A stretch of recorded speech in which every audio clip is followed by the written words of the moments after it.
तालियां तो साउंड भूल जाते यार सारे लोग।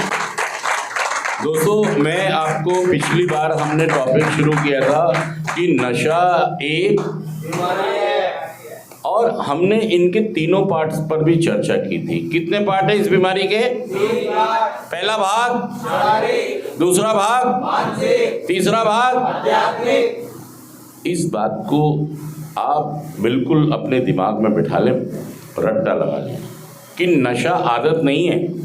अगर आदत होती ना तो ये हम पर निर्भर था कि हम इससे दूर हो जाते। अगर हमारी माँ रोती, पिताजी पगड़ी लेके भागते, ये मंजर ना देखते हम, आदत होती तो हम इस पे जीत हासिल।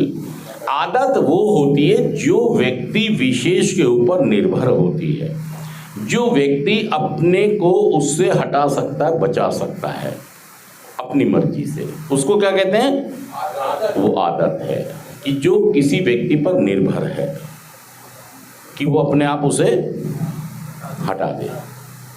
लेकिन जब एक आदमी अपनी रुसवाई, तबाही, बर्बादियों के बावजूद भी, अपनी माँ के आंसुओं के बाद भी, पिताजी की इज्जत लुटाने के बाद भी इस पर काबू नहीं कर पा रहा है, तो फिर ये आदत नहीं है। देखिए, समझिए इस बात को। अगर ये आदत होती तो आप अपने मम्मी के आंसुओं पर, बाप की पगड़ी पर इसको हटा देते।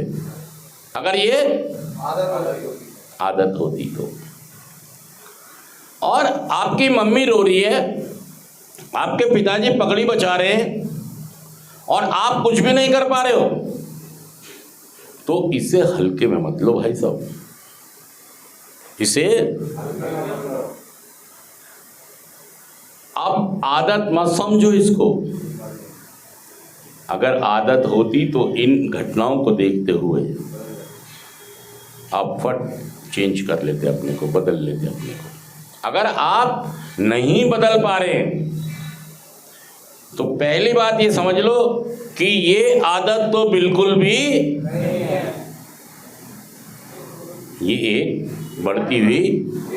देखिए, जैसे कोई एक आदमी आज एक पैक पीता है, आज एक, और 10 साल बाद वो बोतलें खाली कर रहा है, अद्धा भी पी रहा है, बोतल भी पी रहा है, 2 बोतल भी पी रहा है, आने दो, मतलब उसकी खत्म ही नहीं हो रही। बंदा फ्लैट हो जाएगा, ना नहीं करेगा भाई साहब। सच कह रहा हूं, मैं झूठ कह रहा हूं? बंदा फ्लैट हो गया, फिर भी कह रहा आने दो। क्या कह रहा है? और आने दो। ओ, जोर से पकड़ के रखो, फिर लगाओ।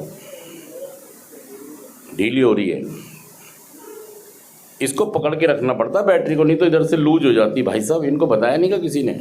पॉज कर दो भाई साहब, पॉज कर दो। इस पे अपने आप जीत हासिल कर लेता। इतनी तबाही बर्बादी होने के बाद मैं अपने आप तब इस पर जीत हासिल, और कम से कम अपनी माँ के आंसुओं को देख के तो मैं नशा छोड़ ही देता। अपने बाप की आंसुओं को देख के, पगड़ी को उछलते हुए देखता तो मैं नशा, अपनी बहन को रोते हुए देखता तो मैं नशा, अपने बीवी बच्चों को तड़पते हुए देखता तो मैं नशा। अगर ये आदत होती तो। ये सारी चीजें ये बता रही हैं कि आदत वो होती है जो व्यक्ति पर निर्भर करती है कि वो अपने आप उस पर जीत हासिल। ये भाई साहब बीमारी है। ये क्या है? नशा एक क्या है? अब देखो, तुम्हारा ये तो ठीक नहीं है भाई साहब, ये मार्कर कैसी बीमारी है। आज हम एक ही भाग पर बात करेंगे। कौन से भाग पर? शरीर। इसका सबसे जो महत्वपूर्ण भाग है वो हमें जिसका ख्याल रखना पड़ता है। हमारे शरीर की संरचना कुछ इस तरह की है कि हम इसके अंदर कभी भी पहला नशा डाल ही नहीं सकते। डालोगे तो ये वैसे ही है जैसे एक दूध के ड्रम में आपने थोड़ा सा दही डाल दिया। अगर एक पूरे ड्रम में थोड़ी सी दही डाल देंगे तो क्या होगा? पैर मत हिलाओ। जो मुंह पे हाथ रख के बैठे या उंगली समझ लो, वो ज्यादा बेचैन है, ज्यादा, या उसका मन,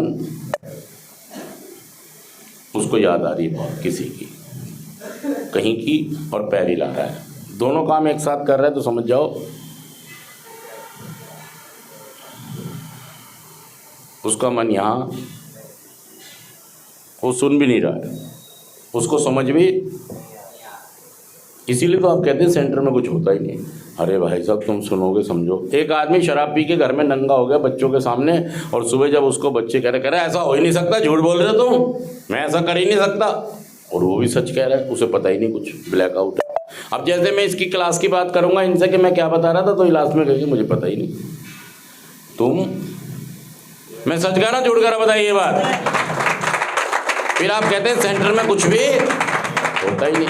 ओ भाई साहब आप यहाँ हो तो कुछ हो ना, आप तो यहाँ पर होते ही नहीं यार।